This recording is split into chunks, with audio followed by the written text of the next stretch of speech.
Siyempre, ano, sarili mo. Sarili niya, ano maglalakad dyan. Tutubo mo. Yun mo, oh. Maaraw, pero maambon-ambon.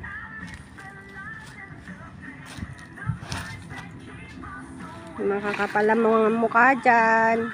Nanakaw ng nakaw. Saka isa pa. Malaki? Hmm. Tataniman namin yan. Ng scallion. Ng parsley.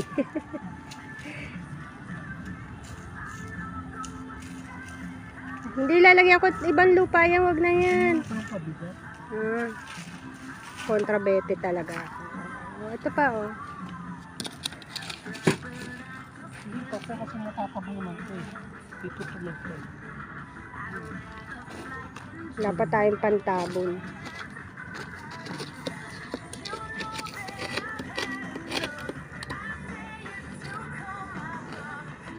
Hindi pa ba sila magtatabon? Ha? Lagay mo na lang muna dyan. Dito, suot mo na muna dito sa... Ano kaya maganda itanim dyan sa mga yan? Kamatis.